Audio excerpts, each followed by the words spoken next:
9월 4일 선목교회의 말씀 묵상입니다. 기도하겠습니다.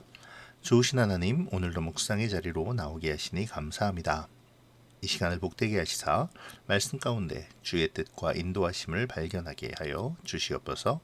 함께하여 주시기를 바라오며 예수님의 이름으로 기도합니다. 아멘.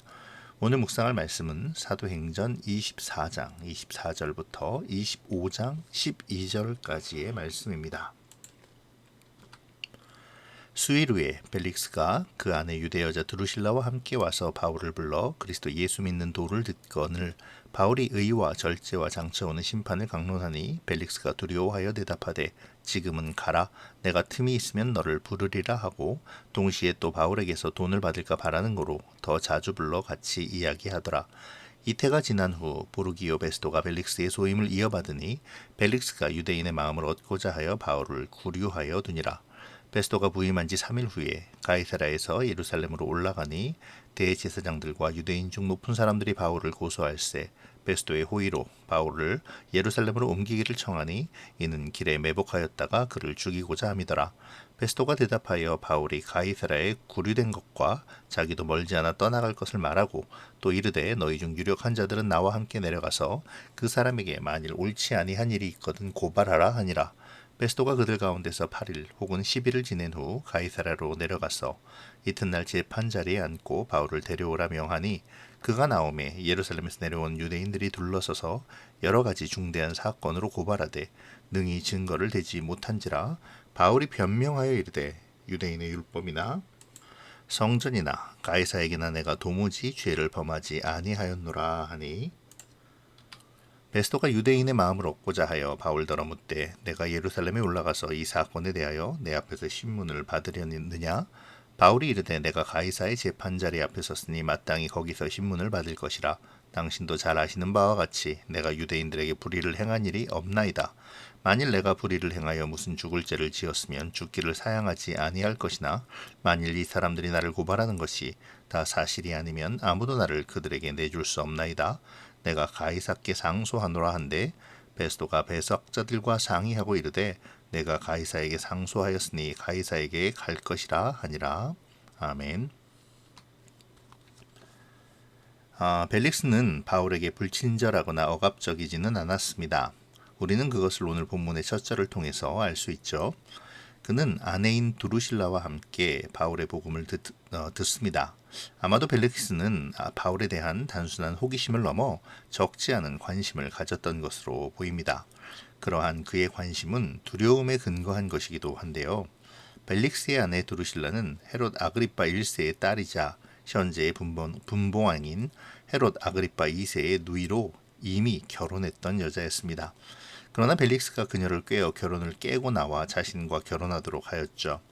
바울의 의와 절제와 장차 올 심판에 대한 강론은 벨릭스를 두렵게 하기에 충분했을 것입니다. 어쩌면 하나님께서는 벨릭스에게 바울을 통해 회개의 기회를 주셨는지도 모르죠. 하지만 벨릭스는 그 두려움을 자신의 회개와 그리스도를 영접하고 세례를 받는 구원의 기회로 활용하지 못했습니다. 복음을 듣고 괴로움을 느끼면서 어떻게 해야 하는가를 묻고 결국 예수님의 이름을 부르며 세례를 받아 믿음에 이르는 것이 아니라 돈과 권력에 대한 욕심으로 그 기회를 잃어버린 것이죠. 누가는 이 부분을 벨릭스가 돈을 받을까 하여 바울을 자주 불렀다라고 기록하므로 그의 구원에 대한 기회가 상실되었음을 말하고 있습니다. 바울의 재판이 연기된 지 2년이 지납니다. 27절에 이태란 2년의 시간을 말하는 것이죠. 벨릭스는 2년 동안이나 바울을 석방하지도 그렇다고 형벌을 가하지도 않은 채 바울을 구류하고 있습니다. 이는 다분히 정치적인 이유 때문이었는데요. 그저께 묵상에서 우리는 벨릭스에 대하여 그가 노예 출신임에도 글라우디오 황제의 모친의 총애로 말미암아 이스라엘의 총독으로 부임할 수 있었다는 것을 살펴보았었습니다. 그는 글라우디오 황제가 죽고 네로가 황제가 되자 정치적인 위기를 맞게 되죠. 그 위기는 바로 유대인들의 탄원서 때문이었는데요. 당시에 헬라인과 유대인들의 충돌이 있을 때에 벨릭스는 헬라인의 편에 서서 군대를 보내어 유대인들을 핍박하고 학살했었습니다. 때문에 유대인들의 벨릭스에 대한 반감은 매우 깊었죠. 그리고 결국 로마에 직접 벨릭스를 탄핵하는 탄원서를 보내기까지 한 것입니다. 그런데 공교롭게도 그 시기가 글라우디오 황제가 죽고 네로 황제가 등극하는 시기와 맞물린 것이죠. 이러한 시기였기에 벨릭스는 유대인의 환심을 살 필요가 있었습니다. 그런데 또 바울은 로마 시민권을 가진 자였죠. 벌을 줄 수도 그렇다고 그냥 풀어줄 수도 없는 상황에서 벨릭스는 바울을 2년간 구류하는 쪽을 택한 것입니다. 이렇게 2년의 시간이 흐르고 벨릭스는 결국 정치적인 생명을 다하고 총독에서 쫓겨나게 됩니다. 그리고 그의 후임으로 베스도가 부임하게 되죠. 베스도에 대하여는 그가 부임한 지 약 2년 만에 갑자기 죽었다는 것 외에는 별로 알려진 것이 없습니다. 여튼 그는 부임한 지 사흘 만에 예루살렘으로 올라가죠. 이곳에서 그는 대제사장들과 유대인 지도자들을 만나는데요. 여기서 대제사장들이라는 표현은 당시에 대제사장의 직분이 여러 개였기 때문이 아니라 대제사장은 한 명이지만 전임 대사장을 함께 묶어 대제사장들이라고 부르고 있는 것입니다. 아마도 여기서의 대제사장들은 요세푸스의 기록에 의하면 2년 전 바울을 고발했던 아나니아와 그의 후임으로 대제사장이 된 이스마엘이었을 것입니다. 여튼 대제사장들과 유대인 지도자들은 베스도를 이용하여 바울을 죽일 음모를 꾸밉니다.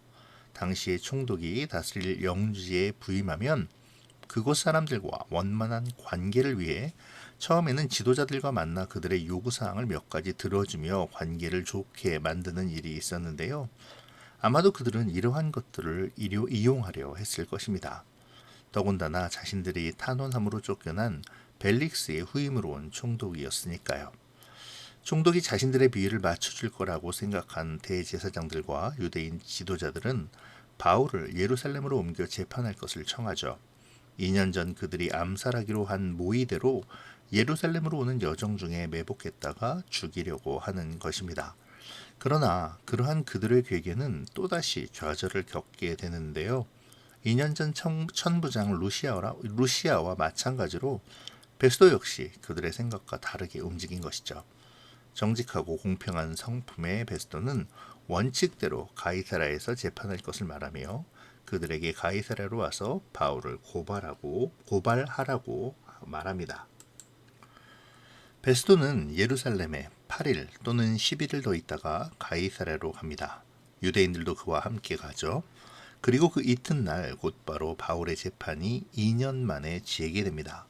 총독 베스도가 재판 자리에 앉고 바울이 나오자 예루살렘에서 산헤드린을 대표하여 내려온 유대인들이 그를 둘러싸고 여러 가지 중대한 사건으로 고소하죠. 그들이 제시한 죄목이 무엇인지에 대해서 본문은 언급하지 않습니다. 다만 8절에 기록된 바울의 대답을 참고하면 그들의 고소가 율법, 성전, 로마 황제에 대한 범법 행위의 범주에 두는 것이라고 생각할 수 있습니다. 그러나 그것을 증명할 그 어떠한 증거도 없었죠. 그들은 그들 자신도 증명할 수 없는 사건들을 나열하며 바울을 나쁜 사람으로 따라서 엄벌에 처해야 할 사람으로 몰아붙이고 있습니다. 여기에 대한 바울의 변론 역시 만만치 않았죠. 바울은 그들의 고소의 목록을 하나하나 언급하며 그것에 대하여 도무지 죄를 범하지 아니하였다고 항변합니다. 이러한 상황에서 베스도는 전임 총독이었던 벨릭스가 가졌던 딜레마를 경험하게 됩니다. 죄가 인정되지 않는 바울을 벌 줄 수도 없고 그렇다고 유대인들과 처음부터 척을 질 수도 없는 노릇이니까요. 결국 베스도는 유대인들의 환심을 위해 바울에게 묻습니다. 예루살렘으로 가서 재판을 받는 것이 어떠냐고 말이죠. 이 질문은 바울에게 또 다른 기회가 되죠. 유대인들에게는 뼈아픈 실패가 되고요. 어쩌면 유대인들은 베스도의 이 말이 나오는 순간 속으로 됐다라고 쾌재를 불렀을지도 모릅니다. 하지만 바로 이어지는 바울의 대답에 의해 당했다라는 깊은 자책감이 들게 되었겠죠. 지난 2년 동안 대제사장들과 유대인 지도자들은 바울에 대하여 어떻게 처벌을 받게 할 것인가, 아니면 어떻게 하면 바울을 처형할 수 있을까에 대하여 깊이 생각했을 것입니다. 반대로 바울은 그 2년의 시간 동안 하나님의 약속이 언제 이루어질까, 언제 로마로 갈 수 있을까만을 생각하고 있었겠죠. 바로 그 순간 베스도가 예루살렘행을 제안한 것입니다. 그리고 바울은 즉시로 자신이 로마 시민권자로서 죄가 없음을 주장하니 가이사 앞에서 송사를 하게 해달라고 요청하죠. 황제의 시민으로 황제 앞에 가서 재판받을 권리를 주장한 것입니다. 황제에게 호소하는 바울의 청을 들은 베스도는 재판에 참석한 다른 고관들과 의논한 후 바울을 황제에게로 보내기로 결정하죠.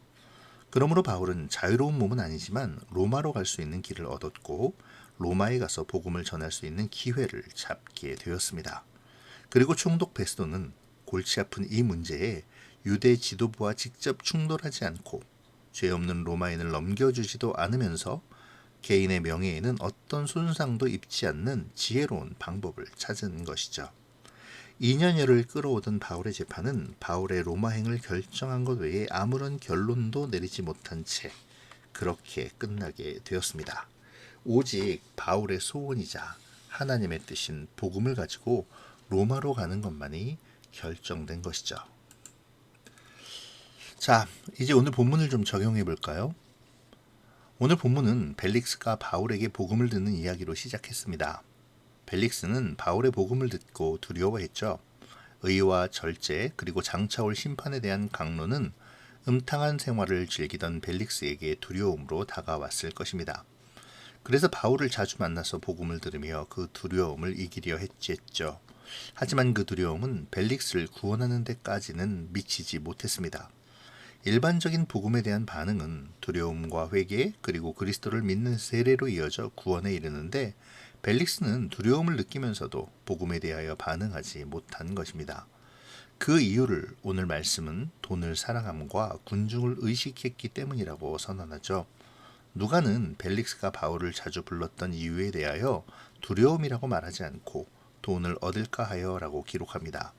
벨릭스가 두려움을 느끼면서도 돈에 대한 유혹을 이기지 못했음을 말해주고 있는 것이죠. 또한 벨릭스는 바울이 죄가 없음을 알고도 그를 놓아주지 않는데요. 오늘 본문은 그 이유를 벨릭스가 유대인의 환심을 사려 했기 때문이라고 기록하죠. 그는 죄 없는 바울을 이용하여 자신의 위기를 타개해 나가려 하고 있었던 것입니다. 이러한 벨릭스의 모습은 오늘을 살아가는 우리의 모습과 매우 흡사하죠. 우리는 물질 만능주의 시대에 물질에 대한 욕심을 가지고 살아갑니다. 조금 더 부유하기를 원하고 조금 더 편안하고 안락하기를 원하죠. 이 물질에 대한 추구는 돌아보고 돌아봐도 여전히 우리 안에 있습니다. 하지만 분명한 것은 물질에 대한 욕심이 과하여서 하나님을 잃어버려서는 안 된다는 것이죠. 우리는 하나님께 우리의 물질을 위해서 간구할 수 있습니다. 그러나 그 욕심이 지나쳐 나를 돌아보고 하나님 앞에 나아오는 것을 막는다면 문제가 있죠. 또한 내가 더 나은 사람이 되기 위해 다른 사람을 희생시키는 것 역시 올바른 신앙인의 자세는 아닙니다.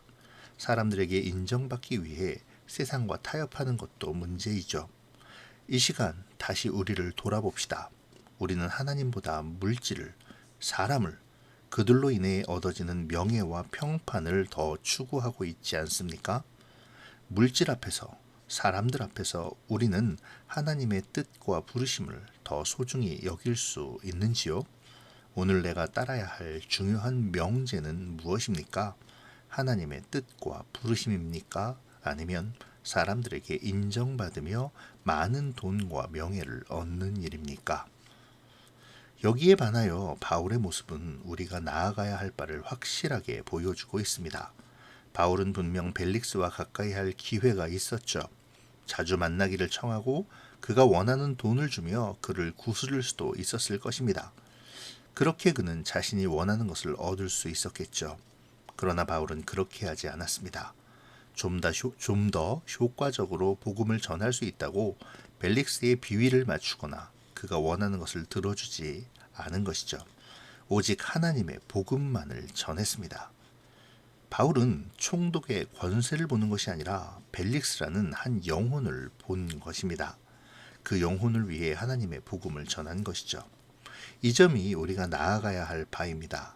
돈과 명예가 아니라 온전히 하나님이 원하시는 일을 찾아 해 나가는 것, 권세와 권력에 집중하여 아첨하거나 아부하지 않고 또 두려워하지도 않으면서 온전히 그 영혼을 위한 복음을 전하는 것, 이것이 오늘을 살아가는 우리에게 바울을 통해 요구하시는 하나님의 지혜인 것입니다. 지난 23장에서 바울을 죽이기 전에는 먹지도 않고 마시지도 않기로 맹세했던 40인의 맹세는 2년이 지난 지금도 유효한 것이었지만 그들이 결코 먹지도 않고 마시지도 않아 굶어 죽지는 않았을 것입니다. 그들은 이미 맹세를 깨고 먹고 마심으로 그들의 생명을 유지했겠죠. 하지만 바울을 죽이려는 일념에는 변함이 없었습니다. 그들은 계속해서 바울을 죽이고 그리스도의 복음이 뻗어나가는 것을 방해하려 했죠. 악에 대하여 포기하지 못하는 모습입니다. 그러한 그들의 모습을 보며 우리를 돌아보죠. 우리 안에 버리지 못하는 악함이 있습니까? 그 악한 일을 끝내 포기하지 못하고 있지는 않는지요? 그 악한 행실이 나를 어디로 데려간다고 생각하십니까? 그리고 이 악한 행실을 하나님께서는 어떻게 생각하실까요? 그리고 무엇이라 말씀하실까요? 유대인의 바울을 해치려는 관계에 대하여 하나님께서는 베스도의 마음을 통하여 역사하십니다. 2년 전 유대인들의 괴계에 대하여 천부장 루시아를 통해 보호하신 하나님은 이번에는 베스도를 통해 바울을 보호하시죠. 그리고 더 나아가 베스도를 통해 바울의 로마행을 확실하게 만들어 가십니다. 새로 부임한 베스도를 이용하려는 유대인들의 악한 계략과 그들의 심기를 거스리지 않으려는 베스도의 약한 마음을 사용하셔서 하나님의 선한 일을 이루어 가신 것이죠. 그렇게 바울을 복음의 길로 이끌어 가셨습니다. 오늘의 말씀을 통해 이 부분 역시 묵상해 보시면 좋겠습니다. 지금 나를 이끌어 가시는 하나님의 명제는 무엇입니까? 모든 것을 작용시켜 이루시는 하나님께서 지금 나의 환경과 나의 의지와 나의 모든 것을 통해 이끄시는 그 하나님의 일이 무엇인지 생각해 보시면 좋겠습니다. 오늘 묵상을 통해 나를 통해 이루시고자 이끄시는 하나님의 역사를 발견하고자 기도하시기를 바랍니다. 기도로 마치겠습니다. 좋으신 하나님, 오늘도 묵상의 시간을 통해 하나님의 뜻을 알려주시니 감사합니다. 오늘 말씀 속의 벨릭스처럼 복음에 둔감하여 복음을 듣고 찔리면서도 세상의 물질을, 세상의 평판을 더 사랑하며 복음에 반응하지 못하는 어리석음이 나에게서 나타나지 않게 하시고 또 악을 저지르면서도 그 악한 일을 포기하지 못하는 강팍한 마음도 없게 하여 주시옵소서. 언제나 나를 돌아보아 그 어리석음과 강팍을 살피게 하시고 주님 앞에 회개함으로 복음에 합당한 삶을 결단하며 나를 통해 이루고자 하시는 하나님의 역사를 발견하기를 위해 더욱 하나님께 기도하며 간구하는 우리가 되게 하여 주시옵소서. 오늘의 묵상 속에서도 각자의 은혜를 얻게 하시기를 원하오며 예수님의 이름으로 기도합니다. 아멘.